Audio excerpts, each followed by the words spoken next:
So it's kind of cool.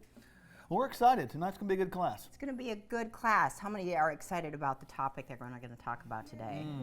Now, almost all of us are in some position of trying to overcome eating at some level, right?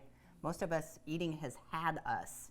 And tonight we're going to teach you how you can have it. And we want to teach you how to overcome emotional eating. So when you start talking about emotional eating, first of all, you have to understand what it is. And to understand what it is, we try to do our best to come up with a definition. And I think you'll see in the bullet slides that you have here on the screen behind me and online is when we eat when we're not really hungry. How many agree with that? How many do that sometimes, to eat when you're not hungry? How many eat for pleasure? Yeah. Right? How about when you're bored? Yeah. Right? Just because it just happens to be time. How about when you're sad? Okay? And how about just because everybody else is? You know, all these things are really definitions. So by the show of hands, how many can say we've all done that before, been guilty as charged of emotional eating sometimes? We can all get there at times. So emotional triggers. What are those triggers? There are triggers that are around sadness, triggers around happiness. We've got triggers around depression or the blues. We've got triggers around celebration, pain, and death. Well, that's a fistful of reasons to eat, right? Well, it kind of looks like this. You know when you got your first bike, you're going down that hill and you fell off your bike and you skinned your knee? Your mommy said, "Oh, little Johnny, let's go get a cake and ice cream. Let's go get an ice cream cone. You're going to feel better." Then you get into sports and you win your first game. So you go celebrate with cake and ice cream. Then you have your first loss. Well, what do? We go and try to feel better with cake and ice cream. Then our back goes out. We have back pain. Now we're in agony and misery, and to feel better, what do? We go to get a cake and ice cream. Right? So pain, sadness, death, elation, everything we're associating with cake and ice cream or food. That's a fistful of reasons. And as we can see, we all would agree that we're trained to do that as children, aren't we? And all of us are just big kids. You know, we just have big kid emotions now, but we got the same little kid tendencies, don't we? So when you look at that, we have to dive a little bit deeper into the core of the problem. We threw this word hedonistic out there. Has anybody heard that word before? Has anybody not heard that word before? It's a fascinating term because it's kind of the pursuit of pleasure, kind of a viewpoint in life, pursuit of pleasure, whether it be sensual or self-indulgence. It's all about the concept of self-satisfaction is the real end pursuit or end good of the highest order of life. So if you satisfy yourself, that means that it must be a good thing. Now, I can see that in some respects that would be reasonable to assume, but as we can see, I think we'd all agree there's some downside to that too. Because when it becomes all about us, we start saying things like, "I deserve it." And do we all deserve everything all the time? But can we in America have everything all the time? Okay, so you can kind of see where we're going with this. It's kind of a dance that can get us in trouble. We begin to say that I or my satisfaction is the very most important thing. Yeah, is satisfaction important? Yes. But is it always the most important thing at the exclusion of ourselves or others? Of course not.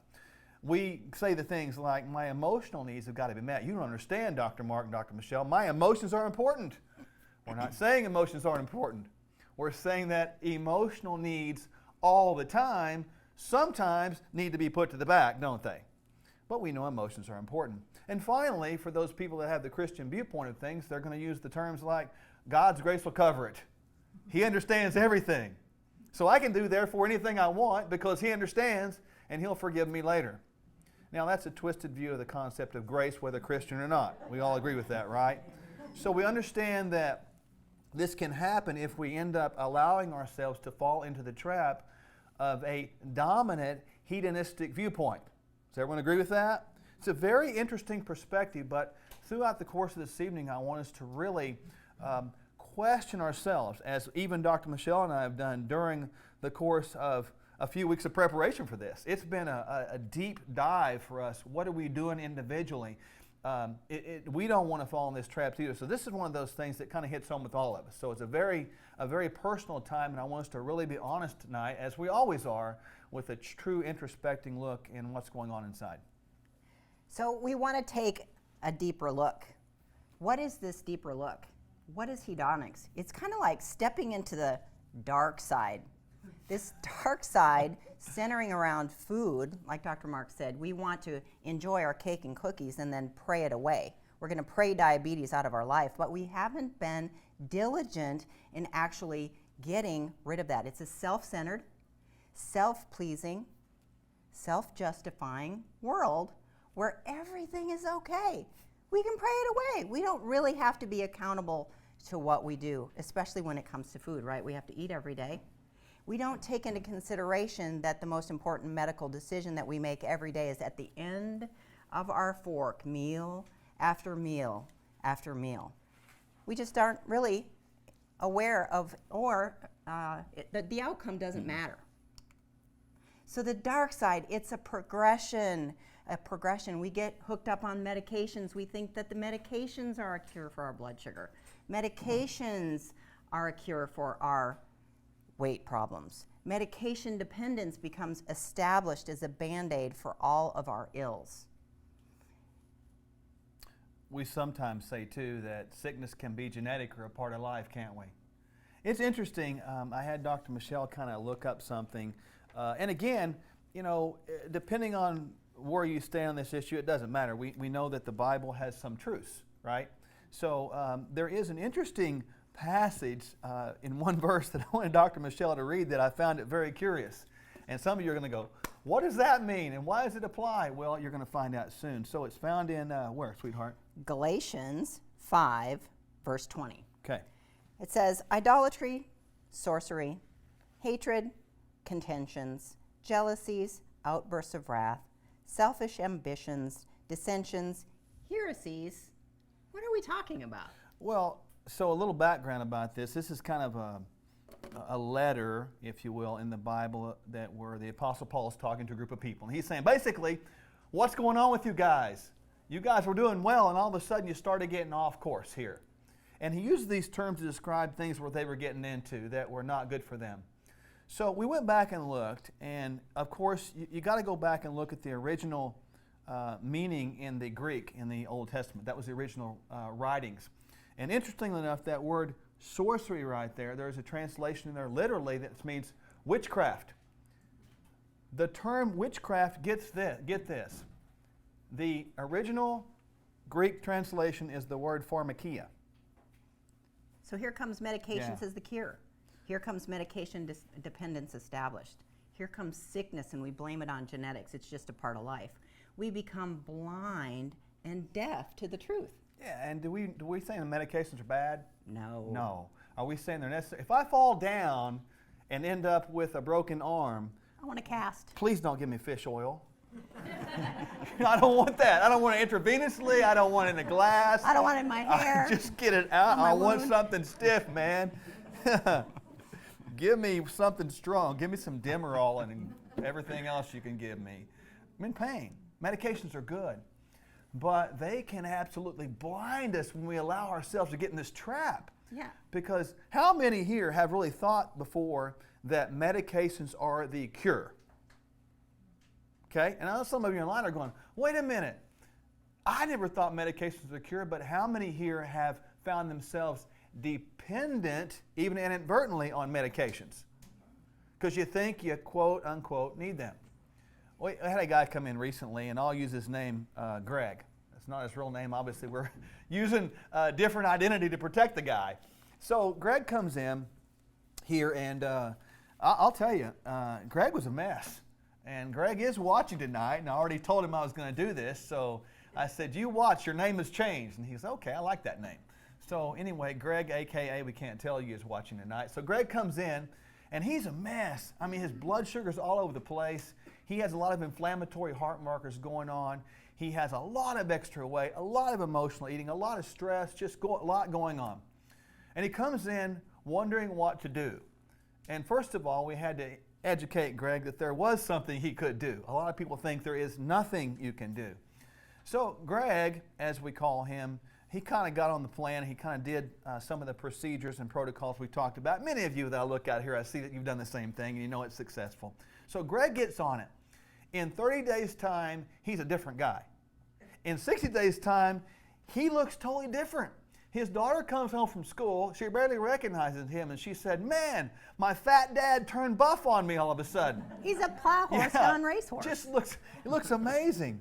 So we run into Greg recently, and he said something to me that it blew me away, because I never thought about it like this. She goes, and Greg's a smart guy. He's probably as smart a guy as I've run into. He says, he said, "Dr. Mark and Dr. Michelle," he said, I guess I was just blind. And I said, "What do you mean?" He goes, "I could look at myself every day." And he goes, "I could look at what I was eating every day. And I could analyze and look at what I was doing every day." He goes, "I didn't see." He goes, "I was absolutely blind." He goes, "I was doing those things over and over again, and I did not see." He goes, "But now I can see. I can see that the blindness or the stuff that I was doing, it wasn't allowing me to see truth anymore. And I had gotten myself into this whole falsehood of truth, this whole idea of even hedonistic viewpoints, even trying to satisfy myself, thinking it was the right thing to do. And I was blind, but now I see." And he also added a little term there later on. He goes, "I didn't hear either." He said, "People could talk to me all the time, but I had all the answers. I had closed off my hearing. My ears were shut up, and I couldn't hear. So therefore, I couldn't see and I couldn't hear. So I wasn't getting any information and I wasn't seeing any information. But once my eyes got open, my ears got open, and I began to hear." And Greg turned it around. I mean, he really turned it around where his whole life was turned around. Now, he's in a place where he had dreamed of being. He's in a place where he's in his middle ages in life, but his age actually is going backwards because he's not allowing his physical health to take control of him to where it takes the best of him. No longer, even in this less than 60 days point of view, is he controlled by food. He's not controlled by his emotions. Even though they're very real, his body doesn't lead the way anymore. His head does. And that's the goal that for all of us tonight is the reality. It's if Greg can do it, then we can all do it. And Greg got it. So our encouragement for you tonight is, as we go through this material, and it dives deep, it does, consider opening the eyes to see and the ears to hear. Because I think when you do, I think you'll begin to see things differently and hear things differently, and that's the best place to be because it changes something called perception. Sometimes our worst perception is how we see ourselves, as hopeless, as out of control emotionally, and that's going to begin to change tonight. You guys ready for this? Okay, very good. So, common emotional food choices. A lot of things that we choose continually are inflammatory foods. All of those sugars. Did you know there's no such thing as an essential carbohydrate? And we are reaching for sugars all day long, every single day. Grains are inflammatory. It's an emotional trigger. You got to have the hot bread on the table at the restaurant. You got to have the sandwich at lunch. What about those processed foods?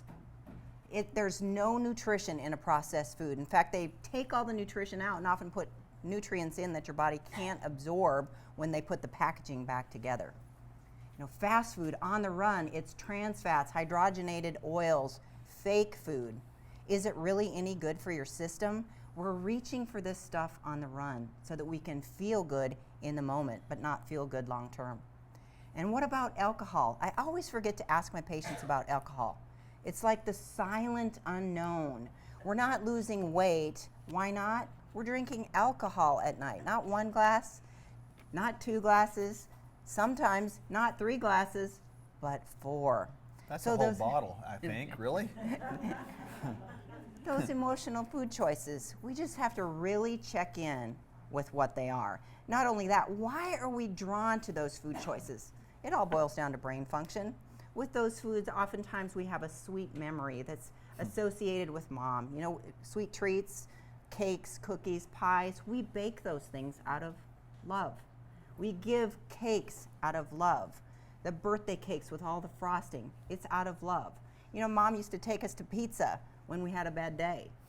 Or Dad would say, "Let's go get some ice cream to celebrate your win." That memory is associated with food. It's a trigger.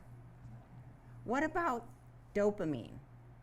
Food is dope. Sugar works on the brain just like crack cocaine. It is harder to get off sugar than it is crack cocaine. Why? Because you have to eat every day. And we're subject to those triggers over and over and over again. You can't walk into a Quick Trip without being tempted. You can't walk into a Walmart without being tempted.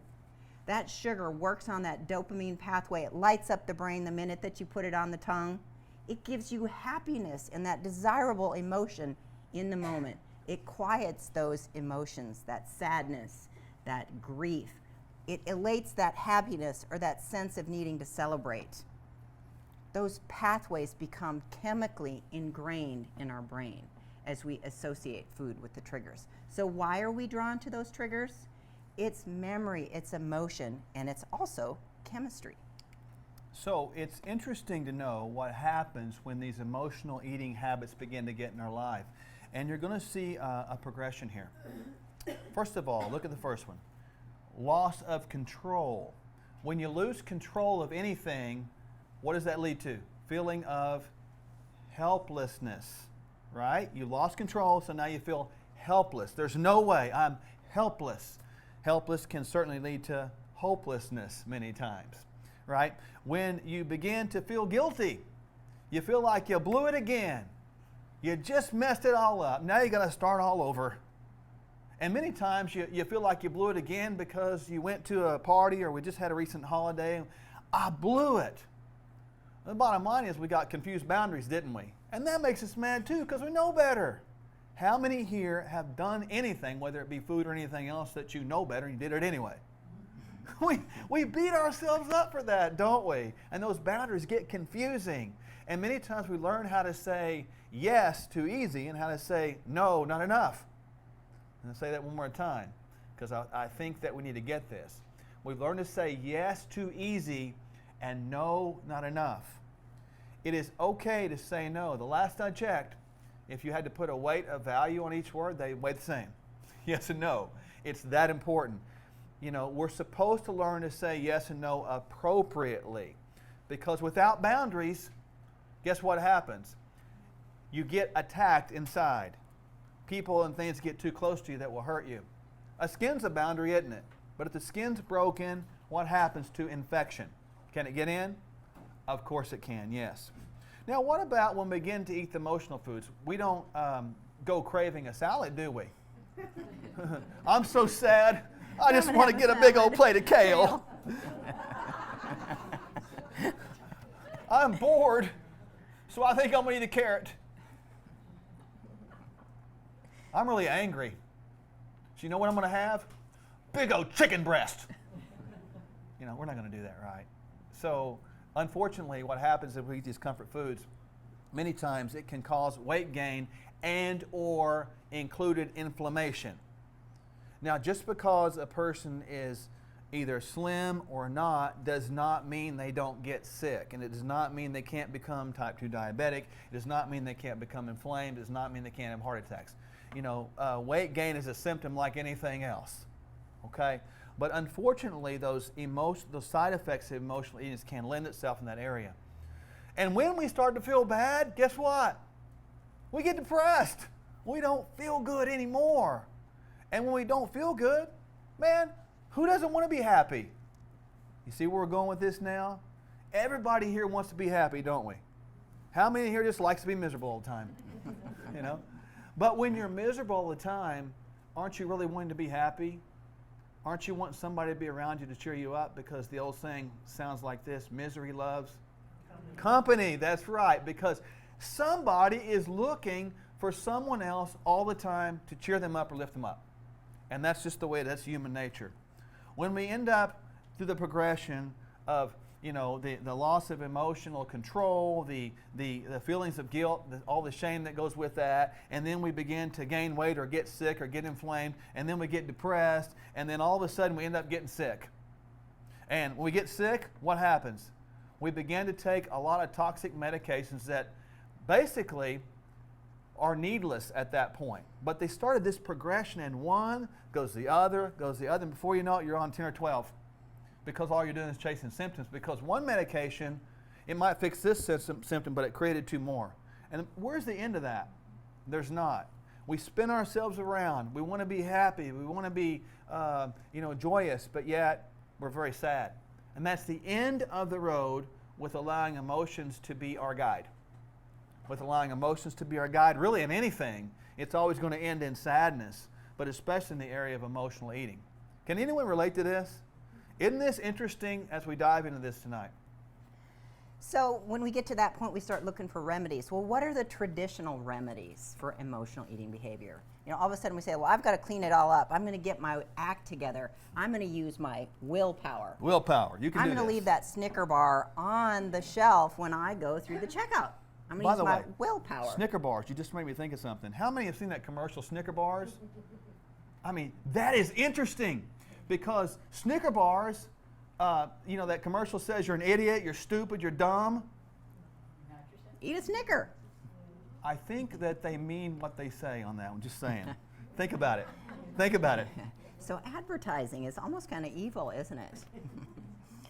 Self-help, we go to self-help books. I'm going to read another self-help book to help myself get over my emotional habits, my emotional eating, my emotional addictions. What about diets? We all know that a diet doesn't work. When we're on a diet for a long period of time, what do we feel like? We're gonna die. That's why we quit. The first three letters of the word diet are die, D-I-E. So if we try to diet emotional eating behavior away, it doesn't work. It doesn't work if we diet. It doesn't work with our willpower. It doesn't work with self-help books. So now what do we find ourselves doing? Using our friends' medications. We're trying to take their diet pills, or we're getting diet pills over the counter. We're trying to look for some sort of stimulant, appetite suppressant to try to get control. So then we go, does this really work? Do any of these traditional remedies really work to help us get control of our emotional eating behavior? The answer is no. So what can we do now? So there's two things we got to do. And we're starting to get into solution right now. Solution is what we're here for, right? First of all, we have to change our thinking. And I want everybody to understand what we mean by thinking. There's one thing that I want you to start with right now with your perception and thinking. It's not your fault. Everybody repeat after me, it's not my fault. It's not my fault. Say it again, it's not my fault. It's not my Because fault. if you can't get to that point, you're going to continue to blame yourself.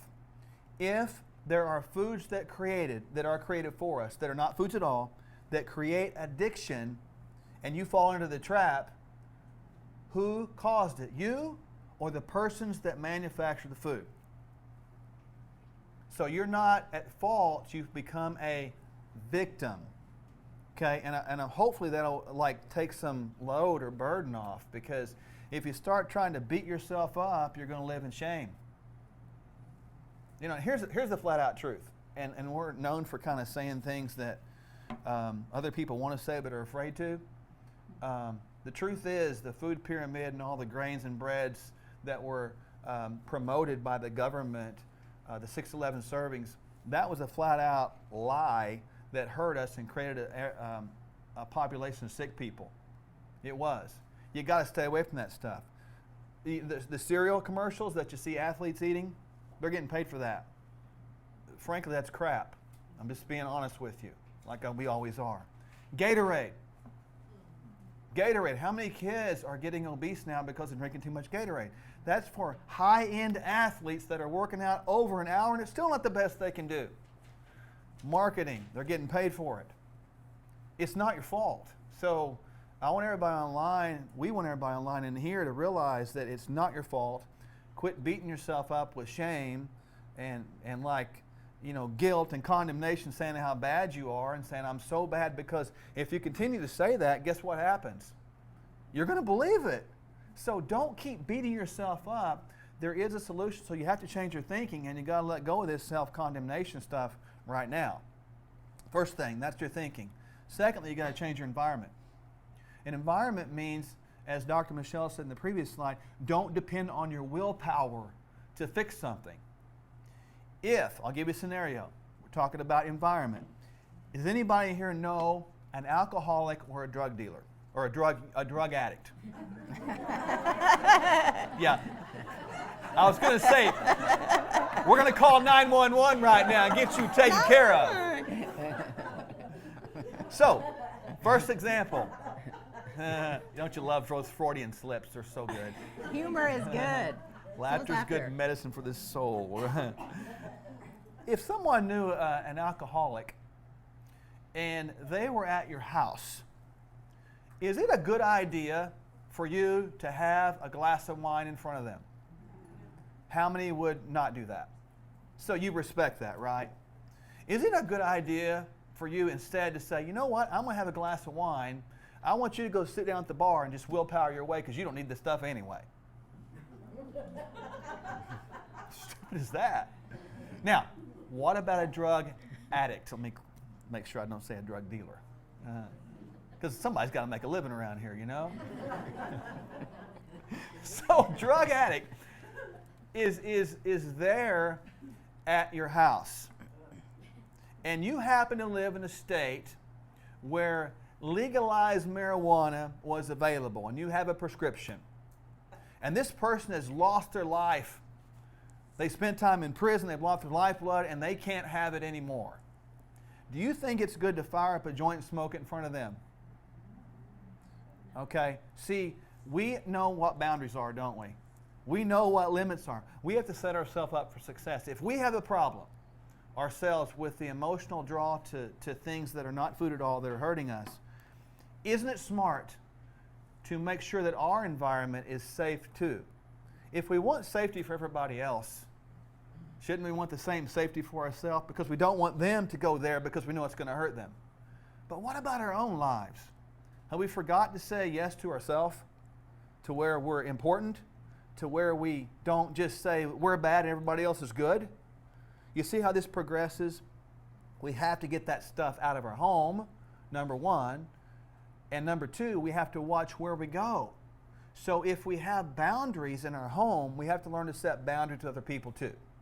And frankly, there are a lot of people out here that don't know the information that you know.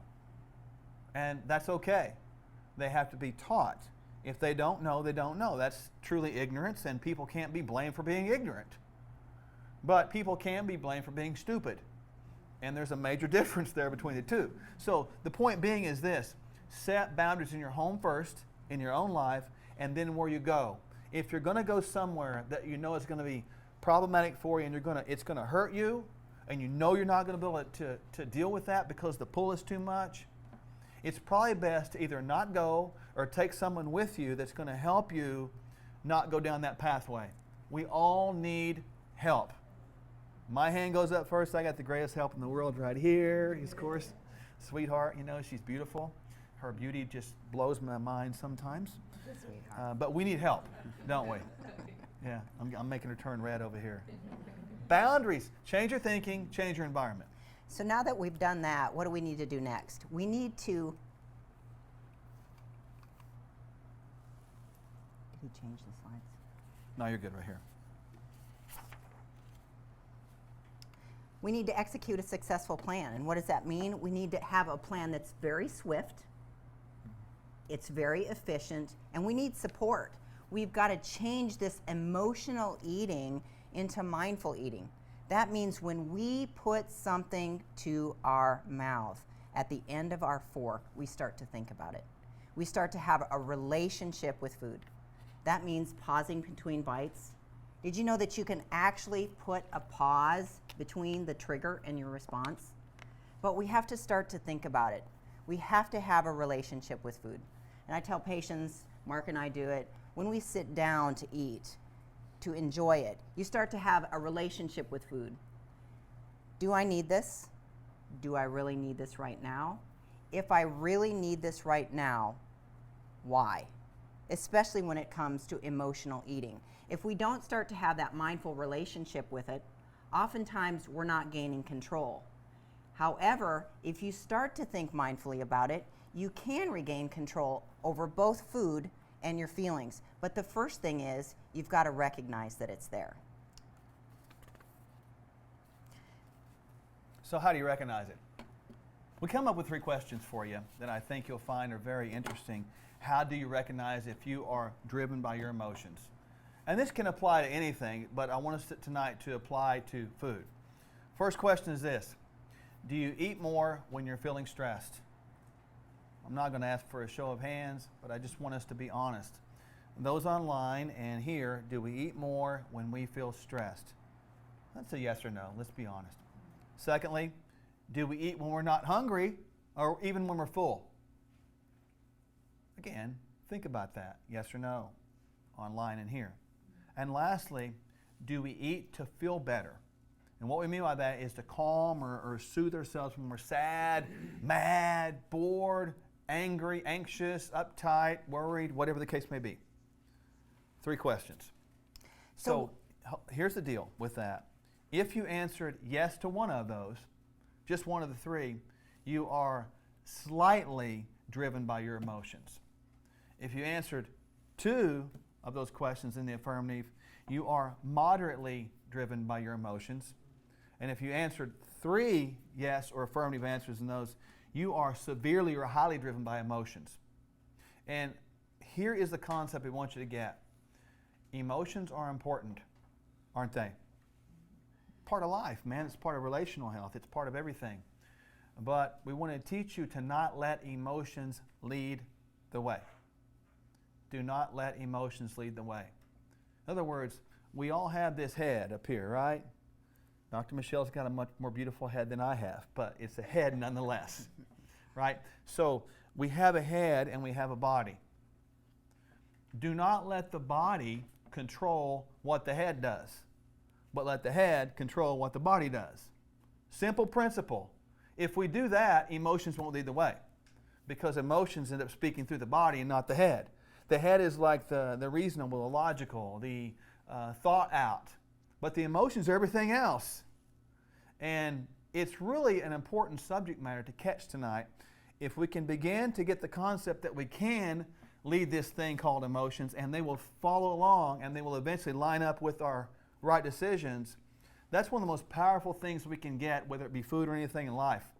Because we will make better decisions.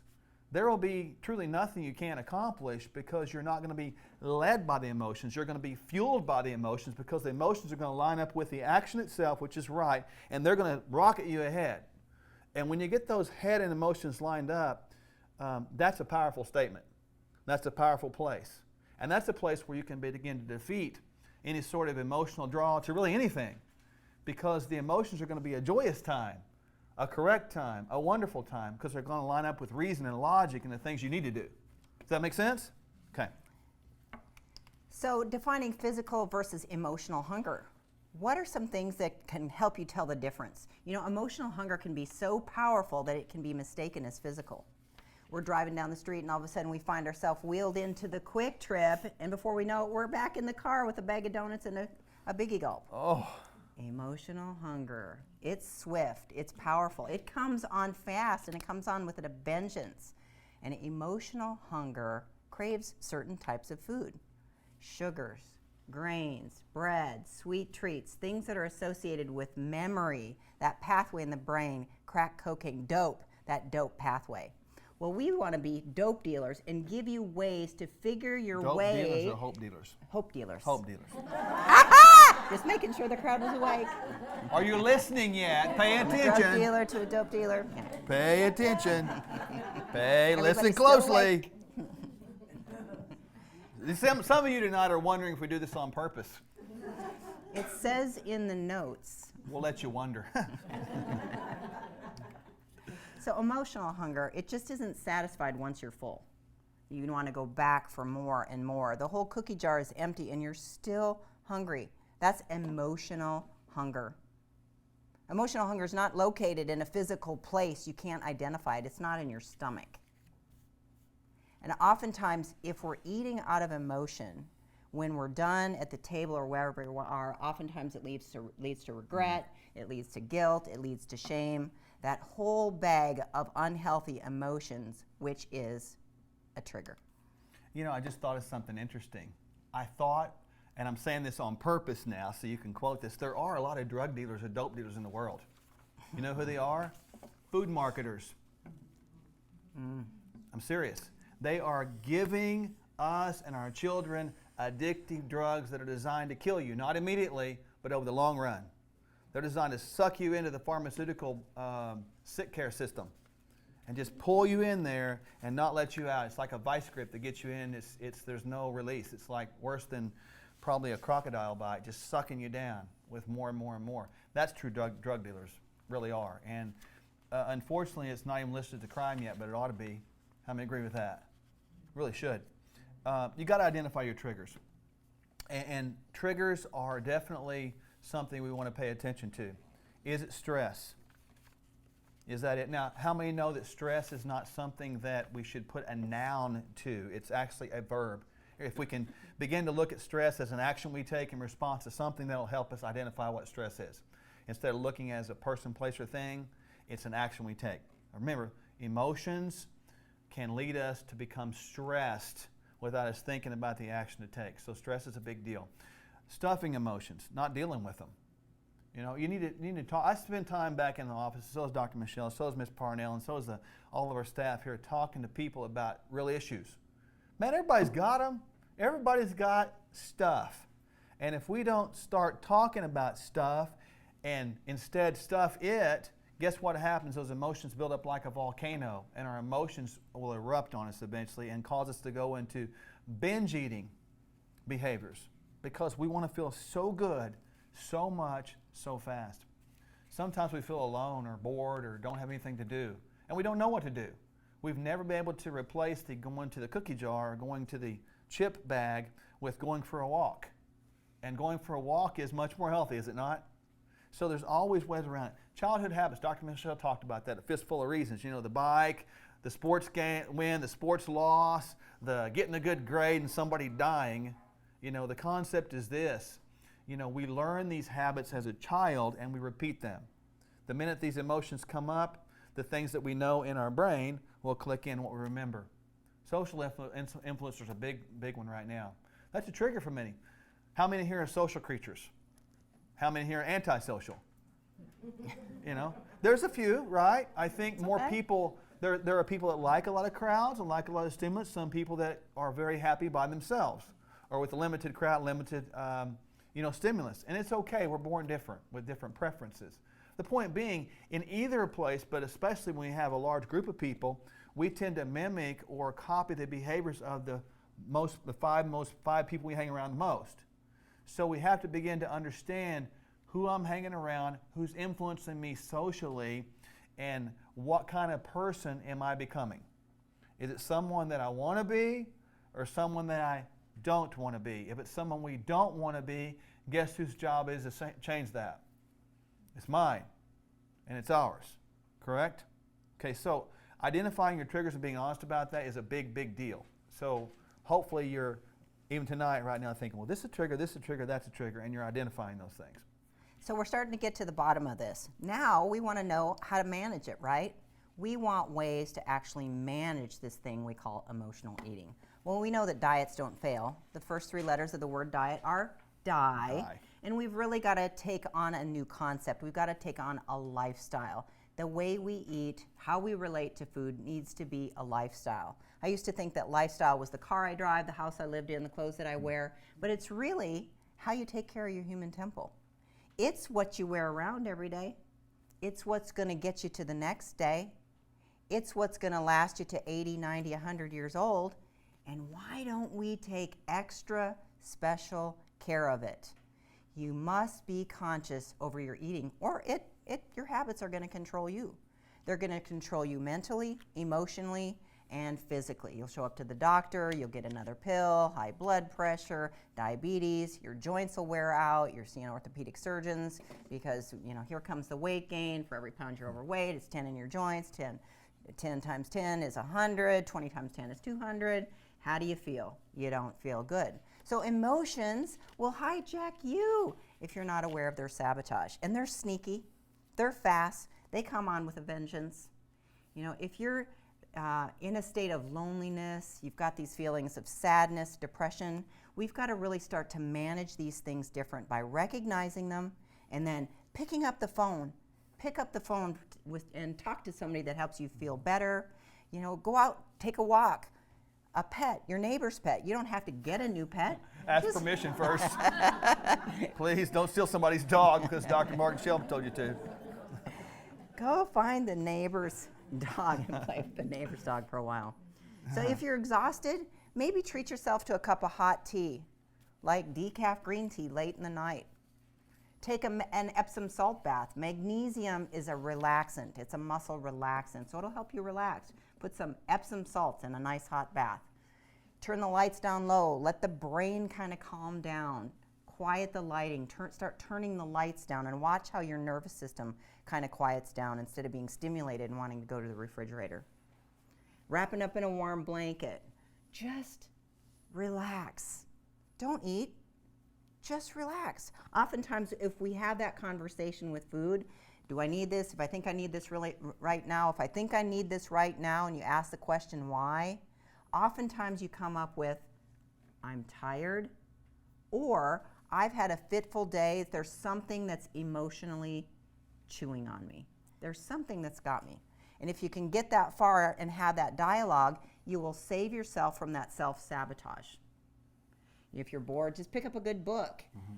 Pick up a book on health. Pick up a book on sugar like Grain Brain, Wheat Belly. Reading some of that literature, it'll help you break that habit because you'll see how every day the most important medical decision is where? At the end of your fork. And those good habits are going to start to change your life. Begin to explore the outdoors. If you haven't explored your backyard, your neighborhood, the parks around. Stay out of your neighbor's backyard. While you're looking for their pet, don't go back there. How do we get off on that train? I don't know. We really want to just start to turn to activities that we can enjoy and become more active with things other than the fork. So mindful practice really takes time. You can actually take a pause before you cave to the crave. Don't cave in. You got to start thinking about these things. Use your mind when you step into the grocery store, step to the supper table, step to dinner with friends, and learn to acknowledge these feelings, even if they're the bad ones. Mm-hmm. Having bad feelings doesn't mean you're bad. It's just the action that you take with them. And take control over that food, or it will take control over you. No doubt. And it will get the best of you. So we want to begin to have a relationship with what's at the end of our fork, and of course what we put on it, right? Mm-hmm. Who makes the decision? We do. Who gets to choose chocolate or vanilla, healthy lifestyle, non-healthy lifestyle? We do. How many days? Every day. How long? For the rest of our life. A couple practical things we can do. Go make a shopping list when you're going to the store. Don't just go in there and random, and when you do, have a plan. Go to the store with a plan, with a shopping list, and go in there not to shop, but to buy. Hope that resonates with us. Not to shop, but to buy. Go in there on a mission and don't buy anything that's not on the list. Because don't think for a second that the food marketers, the real drug dealers out there, the dope dealers, are not going to have a big sign up that says sale right now, 5 for $5.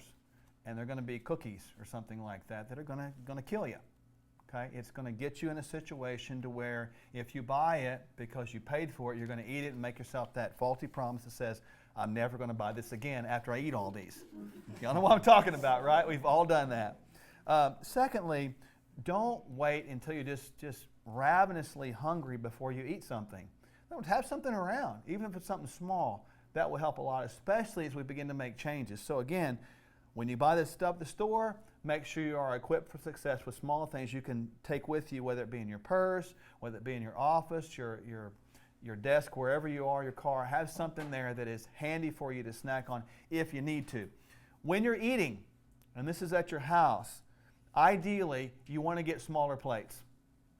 The 12-inch plates, the best thing you can do is put them in a box, put them in the attic, get them out of your way, and find some 8-inch plates.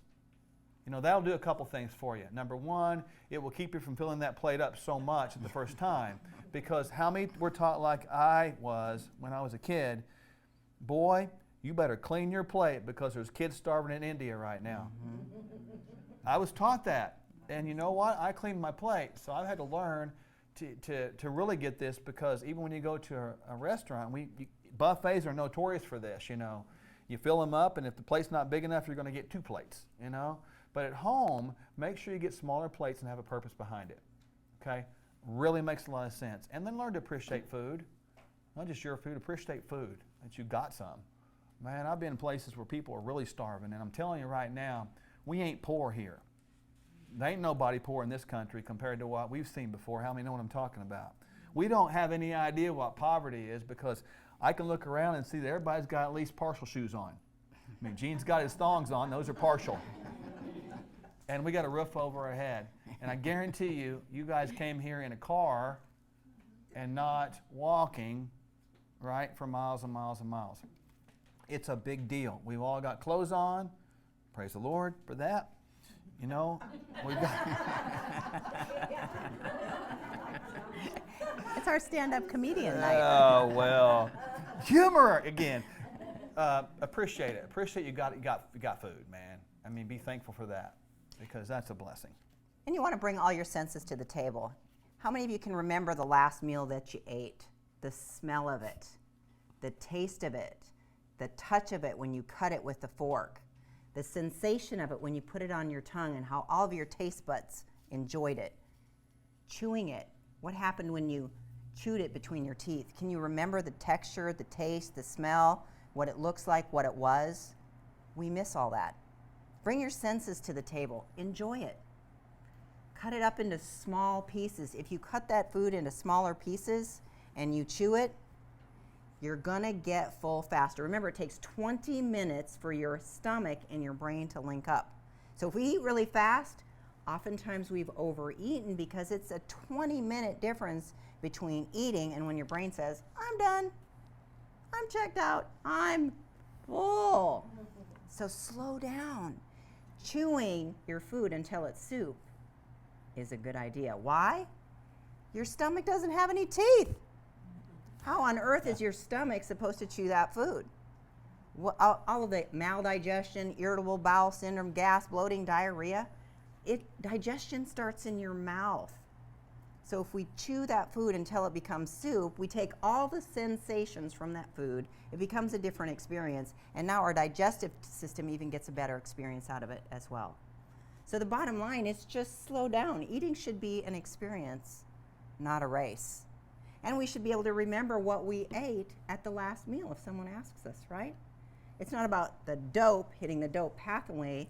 It's about the experience of what that food can give us as it's on the table.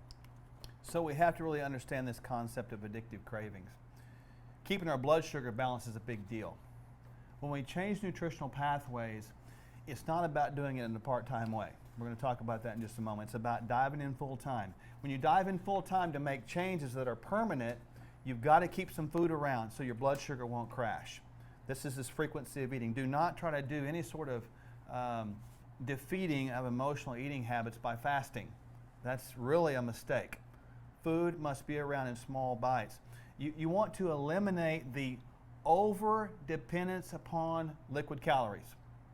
Now, there's a purpose for that. We're going to explain one in just a moment, but temporary, you can use liquid calories because they're fast, they're easy, they're convenient to have something handy, but over time, you want to avoid the dependence upon liquid calories. You got to start your day off with high-quality protein. This is a permanent solution because how the day starts out is how it ends, and that will help regulate blood sugar through the day. And we laugh about this last one, ditch the chips and dip and the dinner breads and all that. You know, frankly, they're not healthy, not funny anymore. You know, I think we can look around Oklahoma and see the pitfalls of this in our state. Our state is a hotbed for fast food restaurants as long as they give away chips and bread. You know, and people are getting rich, and unfortunately, so is the healthcare system at our expense. And our friends and family are suffering at our expense because they're watching us suffer. And this is something we can all do better at. So kind of keep that in perspective when we're talking about addictive cravings. So you want to drink 8 ounces of water before you have a meal. You know, just that sensation of fullness in your stomach, that helps. Also, our bodies are 60% water. How many got enough water today to replenish their body's water supply? Did you know that the solution to pollution is dilution? How do you dilute the pollution that you're putting in? Good, clean water. It's a really simple concept that we can actually dilute that pollution. We want to maintain a high fiber content to our diet every day. Most of us don't add up our fiber grams. How many of you add up your fiber every day? Did you know that you should get about 30 grams of fiber every day? That's really hard to do if we're not paying attention. Fiber is food for the friendly bugs in the gut. That's the ecology in your gut that helps you with digestion. And if we're not getting enough friendly fiber, or enough fiber, those friendly bugs don't survive very well. So just increasing your water and your fiber can calm your appetite and increase satiety. Another rule is don't go to bed on a full stomach, because you're going to start out your day in a craving mode. If you go to bed on a full stomach, your body is stressed. What does the stress do to the system? It puts you in not only an insulin secreting state, because you're trying to manage that blood sugar, but it's putting you in a stressed state, so your body's in a stressful mode, producing cortisol, which keeps blood sugar elevated. So you're going to wake up in the morning craving food. So start to turn your meals down earlier in the day so that you can wake up in a more balanced state. So we've got a plan, and this is a 14-day plan, and we're going to lay it out for you piece by piece. This is a straight-up plan that will work 100% of the time. We don't want to say 21 days. We think we can do this in 14 days to defeat emotional eating forever, because we have to learn to win. You know, we keep score in America, don't we? We have to learn to win, and there is no second place when it comes to overcoming emotional eating. We have to win this thing, hands down, and be undefeated when we're going to be defeated by it. It's that big of a deal. So step by step, we're going to do a 14-day detox, and we'll explain exactly what that is. And we're going to give you in a second a comparison of what this costs in regard to normal food, because there's meals involved here. EndoTrim, we're going to talk about what that nutrient is in just a second and what part this plays. CraveArrest, how many think cravings are a big deal and they're going to be a part? We're going to teach you how this plays a part. We're going to give you a walking goal.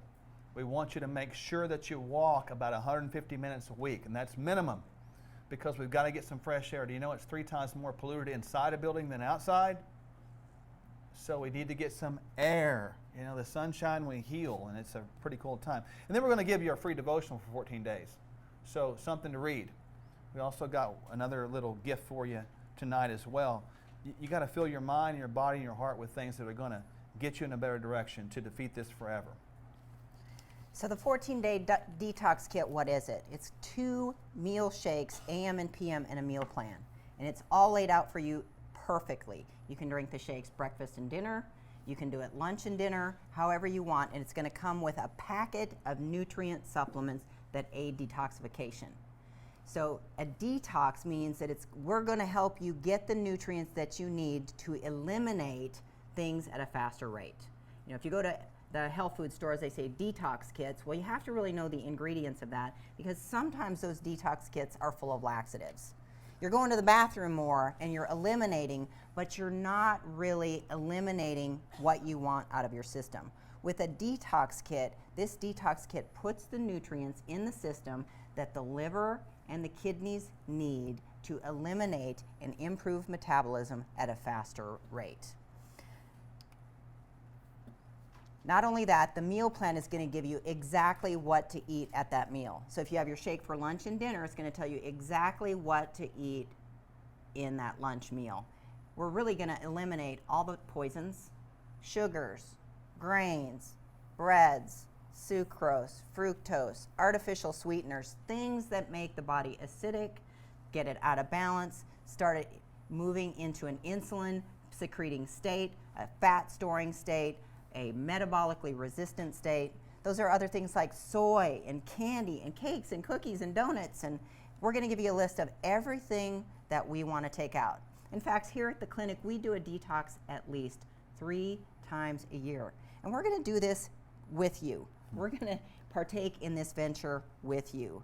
This allows you to see how those emotions have actually crept back in your life. So if you do a detox now and then you do one again in the fall, you get to start to see how emotional eating starts to creep its way back in there, and we've lost control again. But we want to be successful 100% of the time and always get our feet back on the plan.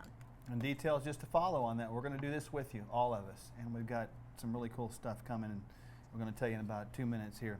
People ask all the time, what do I get to eat? Well, there it is. It's on the screen. You can see it for yourself. It's basically good protein, good vegetables, good fruits, nuts and seeds. You can have snacks.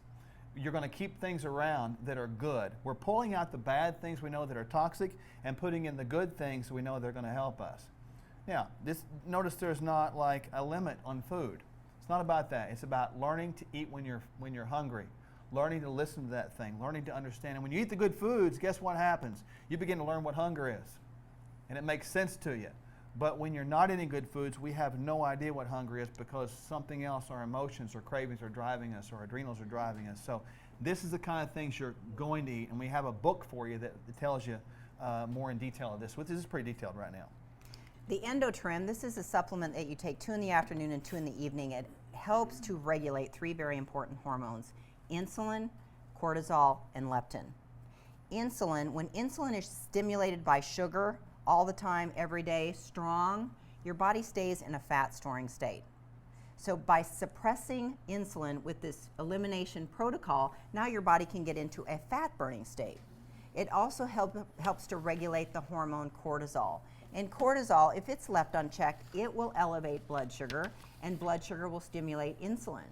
So EndoTrim helps to balance that cortisol, where cortisol comes up in the morning, peaks at noon, and goes down at night. Also, leptin. Leptin is a big hormone that starts to get out of control when we have sugar in the system. Leptin is made by the fat cells. The more fat you have, the more leptin that you make. Just like insulin and sugar resistance, you can become leptin resistant. So getting leptin in balance helps the metabolism improve and be more efficient. So EndoTrim, 2 in the morning, 2 in the afternoon, helps regulate 3 important hormones: insulin, cortisol, and leptin. And CraveArrest, what does it do? We talked about dopamine, haven't we? It helps artificially induce dopamine because the precursor for dopamine is the second ingredient you see is L-tyrosine. It spurs dopamine. It has some vitamin C that helps the adrenals because adrenals tend to get out of whack in that process. It helps a little bit producing a little bit of serotonin because 5-HTP, which is the first ingredient, is a precursor for serotonin. So not only do we feel happy, but we feel satisfied. And so the dosage on this is you take 2 capsules right before you have your peak craving times.